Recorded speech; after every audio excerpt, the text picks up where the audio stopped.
साथियों नमस्कार, जय हिंद। कैसे हैं आप? मैं आपका दोस्त ललित सिंह। बहुत समय बाद मैं ये वीडियो बना रहा हूँ। पिछले कुछ दिनों से मैं कोविड पॉजिटिव हुआ था, डिटेक्ट हुआ था। उसके बाद मेरा इलाज चला और लगभग 30 दिन मुझे पूरे हो गए हैं। मेरी दोबारा जांच कोरोना पॉजिटिव आई थी। इस बीच खाली समय बहुत मिला मुझे और काफ़ी कुछ चिंतन और विचार भी हुआ। मैं आपका बहुत ज़्यादा समय नहीं लेते हुए आपको कुछ लेख मैंने लिखा है और कुछ पंक्तियां मैंने हमारे सभी बैंक साथियों के लिए लिखी हैं और बहुत ही भाव से लिखी हैं, बहुत सोच समझ के। और मैं आपके साथ साझा कर रहा हूं अपना लेख और अपनी पंक्तियां, क्योंकि काव्य पंक्तियां सुनाने में ही उसका भाव ज़्यादा आ पाता है। इस वजह से मैंने सोचा कि आपके साथ उन काव्य पंक्तियों को अपनी शैली में आपके सामने रखकर थोड़ा सा बैंकर का दर्द और बैंकर की व्यथा आप सभी के सामने शेयर की जाए। तो चलिए साथियों, बिना समय गवाए शुरू करते हैं। साथियों, ये मेरा लेख शुरू होता है एक छोटे से जोक से, जो मेरे मोबाइल पर एक मेरे बैंक साथी द्वारा ही भेजा गया था। तो मैं उसे पढ़ते पढ़ते अचानक मेरे दिमाग में आया कि चलो कुछ लिखा जाए। तो साथियों, वो जो चुटकुला है, जोक है, मजाक है, वो कुछ इस तरीके से होता है कि एक ग्राहक बैंक अधिकारी से कहता है कि सर, कभी आप कैशियर बन जाते हैं, तो कभी फील्ड अफसर, तो कभी रिकवरी अफसर, तो कभी ब्रांच मैनेजर और कभी कभी सब स्टाफ बन जाते हैं, ऐसा क्यों?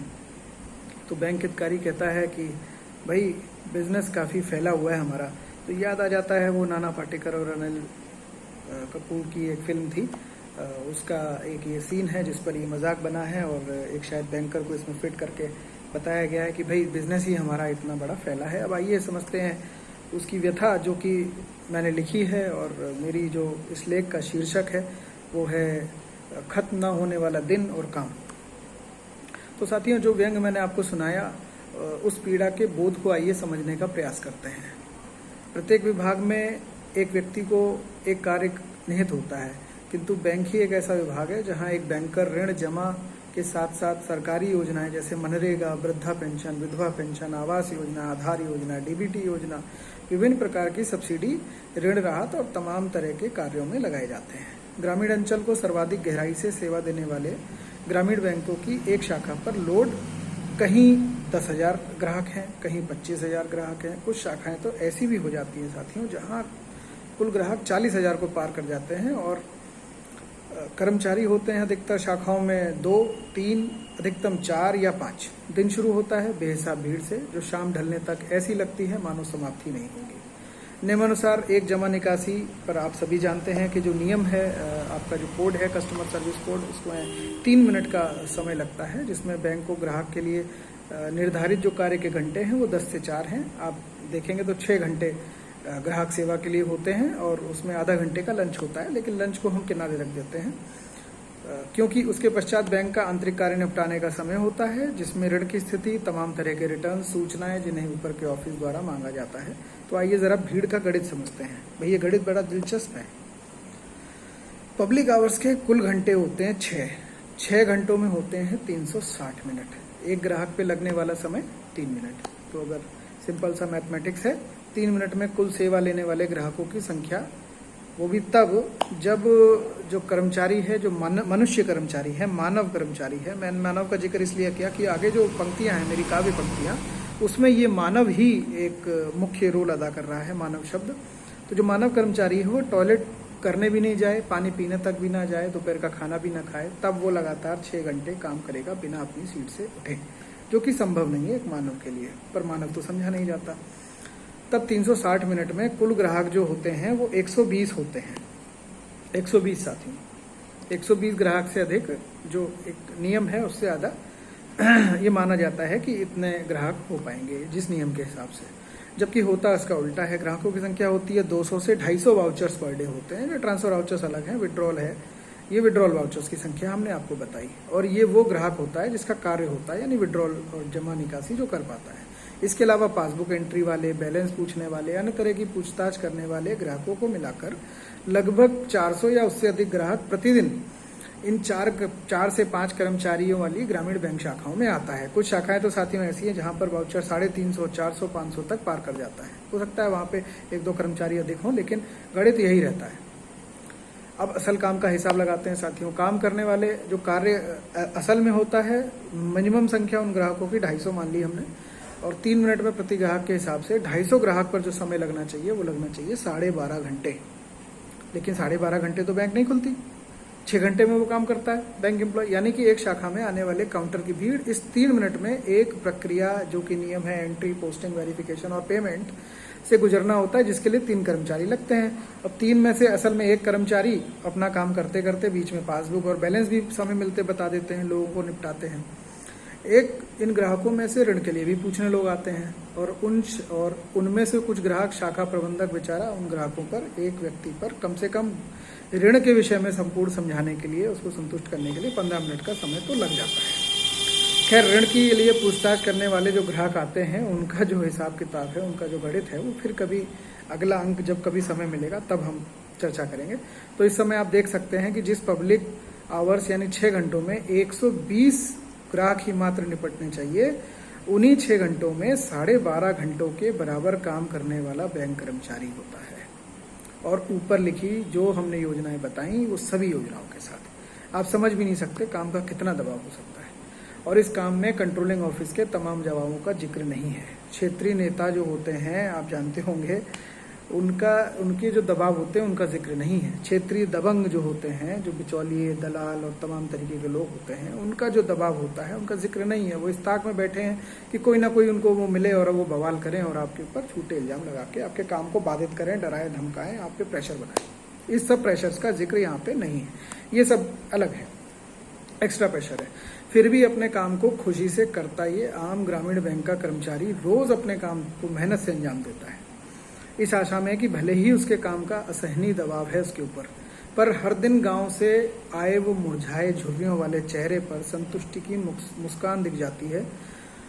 तो कभी हाथ बढ़ाकर आशीर्वाद देने वाली बूढ़ी अम्मा दादी मिल जाती है, तो कभी छोटे छोटे स्कूल जाने वाले बच्चे अपनी पासबुक को लेकर कौतूहल में खुश होते दिख जाते हैं, तो कभी एक गरीब मजदूर बाप जो फटे हाल और कहीं जा नहीं सकता इन सरकारी ग्रामीण बैंकों में सर उठाकर आता है और सरकार को धन्यवाद देता है कि उन गरीबों के लिए भी कोई जगह तो है जहां वो नाराज भी होता है तो उसका काम नहीं रुकता।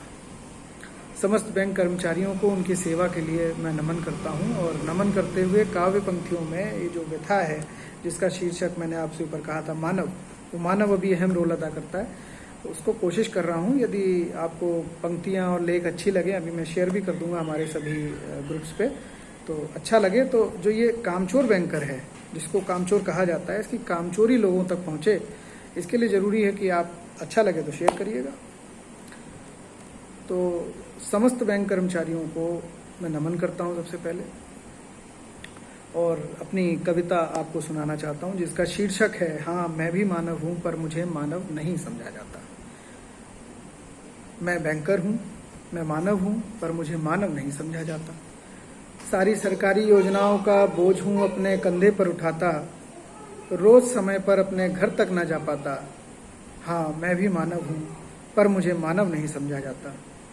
बेहिसाब ग्राहकों की भीड़ संभालता, उसके नखरे भी हूँ उठाता, पर फिर भी कामचोर ही हूँ समझा जाता। सही समय पर वेतन वृद्धि का हक भी नहीं हो पाता। हाँ मैं मानव हूँ पर मुझे मानव नहीं समझा जाता। फर्जी शिकायत, झूठे दस्तावेजों से हर रोज हूँ बैंक को बचाता। यूं तो अर्थव्यवस्था का प्रहरी हूँ मैं, किंतु इस प्रहरी की सुरक्षा तक कोई सुनिश्चित नहीं कर पाता। हाँ मैं भी मानव हूँ पर मुझे मानव नहीं समझा जाता। टारगेट्स को पूरा करना, शाखा को व्यवस्थित रखना, अर्थव्यवस्था को गतिमान करना मेरे हिस्से में है आता। काम में दबा हुआ मैं बीते हुए बेहिसाब घंटों का हिसाब भी नहीं रख पाता। पूरा हुआ जो एक काम तो अगला काम सामने तुरंत है आ जाता। बड़ा ऑफिस अपनी प्रायोरिटी ही नहीं तय कर पाता। हाँ मैं भी मानव हूँ, मुझे मानव नहीं समझा जाता। मानवता पर भारी कोविड-19 का दौर भी है एक आता। स्वास्थ्य कर्मी, पुलिसकर्मी, सफाई कर्मी इस दौर में अपने काम के लिए ही सराहा जाता। सरकार और जनता द्वारा कोरोना वॉरियर्स कहलाता और सम्मान पाता। इसी बीच बिना किसी पहचान के चुपचाप पूरे लॉकडाउन और तब से अब तक सारे काम में जनता के निपटाता, जनता को आर्थिक तंगी से बचाता, ऊपर सभी कर्मियों की तरह अपनी जान जोखिम में डालता और रोज अपना काम कर जाता। पर मुझे कोरोना वॉरियर नहीं समझाता जाता। हाँ, मैं मानव हूँ, पर मुझे मानव नहीं समझा जाता। चुनी जाने वाली सरकार का दिया काम बखूबी निभाता, पर न जाने क्यों कोई भी मेरे काम का हिसाब नहीं लगा पाता। खुद के प्रॉफिट से वेतन पाने वाले बैंकर का वेतन समय से नहीं बढ़ाया जाता। हर विपत्ति में सरकारी बैंकर ही काम आता और उसे इस कारण होने वाले नुकसान के नाम पर निजीकरण के आंख में झोंका जाता, क्योंकि इनके मतलब परस नेता इनकी आवाज़ को नहीं उठाता और आने वाली लेवी में ही दिमाग को लगाता। गलती बेचारे इस बैंकर की भी है, अच्छे सच्चे नेता को कभी नहीं पहचान पाता। ट्रांसफ़र पोस्टिंग में ही अपने मन को लगाता, क्योंकि कुछ और सोच भी नहीं पाता। फेसबुक, ट्विटर, व्हाट्सएप पर ही गुस्सा दिखाता और चुप हो जाता। हाँ, मैं भी मानव हूँ, पर मुझे मानव नहीं समझा जाता। अब साथियों, अंत में ये कविता और शीर्षक काफ़ी लंबा हो गया, 10 मिनट से अधिक समय हो गया, आप लोगों के लिए बहुत बोझिल ना हो जाए, तो मेरी तरफ से अंतिम पंक्ति आप सभी के लिए मेरे क्षमा मांगते हुए, यूं तो बहुत कुछ हूँ लिखना चाहता, यूं तो मैं बहुत कुछ हूँ लिखना चाहता, किंतु इससे विषय दीर्घ और बोझिल हो जाता। मर्म को आपके विवेक पर हूँ छोड़ कर जाता। कभी आपस में ना लड़ो, चाहे कमल हाथ झाड़ू हसिया हो या छाता। फिर से पढ़ता हूँ, कभी आपस में मत लड़ो, चाहे हो कमल हाथ झाड़ू हसिया या छाता। भले ही हम मानव हैं, मानव नहीं समझा जाता, किंतु अंत में मानव ही मानव के काम है आता। कर्म के अलावा कुछ नहीं रह जाता। हाँ, मैं मानव हूँ, मानव नहीं समझा जाता। तो साथियों, आपको बहुत बहुत धन्यवाद। आपने इतना समय दिया, इस वीडियो को देखा और मेरी भावनाओं को सुना। अच्छा लगे तो शेयर कीजिएगा और ना अच्छा लगे तो हाथ जोड़ के प्रार्थना है, क्षमा कीजिएगा। और आप सभी की स्वास्थ्य के लिए, आप सभी के परिवार के स्वास्थ्य के लिए मैं ईश्वर से प्रार्थना करता हूँ।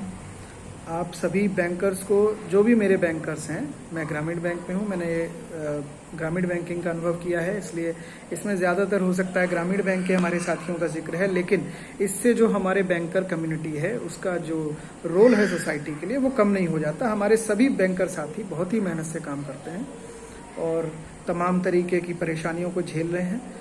यदि ये वीडियो काफ़ी ऊपर तक पहुंचता है तो मेरा सरकार के उन नीति निर्माताओं से ये अनुरोध है कि कृपया करके ज़मीनी स्तर पर आकर बैंक कर्मचारियों की व्यथा को देखिए। सरकारी योजनाओं को पूरा करते करते वो बैंक कर्मचारी या बैंक कहीं लॉस में हो जाते हैं तो उनको सहारा देने की जिम्मेदारी आपकी है। ये नहीं कि अगर वो लॉस में हो रहे हैं तो सरकारी योजनाओं सोशल वर्क करते हुए तो आप उनको निजीकरण की आग में नहीं झोंकना चाहिए, उनको सहायता देनी चाहिए, क्योंकि इस देश की 70% से अधिक आबादी, जो कि हमारे माननीय प्रधानमंत्री जी भी कहते हैं, जो गरीबी की रेखा है वो अभी भी बहुत ज़्यादा है। और इकोनॉमी देखा जाए तो इकोनॉमी कुछ ही बड़े धनाढ्य जो अरबपति, खरबपति, बिलियनियर्स, मिलेनियर्स हैं उनके हाथों में है। तो अभी भी हमारे देश का बहुत बड़ा एक वर्ग है, तबका है जो बहुत गरीब है, वो सरकारी बैंकों में आकर, सरकारी संस्थाओं में आकर अपने आप को सरकार से जुड़ा मानता है कि हाँ, कोई ना कोई एक ऑफिस है, सरकार है जहां हम जा सकते हैं। आप सोचिए कि निजी ऑफिसों में ये बेचारा फटा जो कपड़ा बेचारा पहनता है, जिसके पास खाने के लिए नहीं है, कपड़ा पहनने के लिए नहीं है, वो जाएगा तो कैसे जाएगा? क्या वो सम्मानपूर्वक उस ऑफिस में जा पाएगा? नहीं। वो सरकारी ऑफिस में ही सम्मानपूर्वक आ पाता है, क्योंकि वो समझता है कि ये सरकार हमारी है, ये सरकारी संस्था हमारी है। तो सरकारी संस्थाओं का जो देश के उसमें रोल है वो बहुत ज़्यादा है, इसको समझना होगा। अगर इसको आज नहीं समझते तो हम कहीं ना कहीं पूंजीवाद की ओर बढ़ते हैं, और पूंजीवाद हमेशा गृह युद्ध का कारण बना है। ये इतिहास यदि हम लोग पढ़ें तो आराम से जान सकते हैं कि जब भी पूंजीवादी अर्थव्यवस्था आती है, पूंजीवादी व्यवस्था आती है, तो ये आम जनमानस के अंदर आक्रोश का कारण बनती है। तो साथियों, मैं बहुत ज़्यादा विषय को आगे नहीं ले जाना चाहता। मैं बस इतना कहता हूँ कि यदि आपको अच्छा लगे शेयर कीजिए, ऊपर तक पहुँचता है तो लोग इस भावना को समझें और कम से कम बैंकर्स का सम्मान करें। बैंकर्स के साथ जो हमारी जनता है, नेता हैं, जो भी क्षेत्रीय नेता वगैरह हैं, सब सम्मान से उनसे काम लें। हाँ, मैं ये नहीं कहता कि कुछ कमियां नहीं हैं, बिल्कुल हैं, कुछ कमियां हैं, उन कमियों को हमें दूर करना होगा और इसमें हम सबको मिलकर एक काम करना होगा ताकि हम देश की और जनता की सेवा कर सकें। तो साथियों, इसी के साथ साथ मैं आपसे विदा लेता हूँ, अपने शब्दों को विराम देता हूँ। बहुत बहुत धन्यवाद। जय हिंद, जय भारत।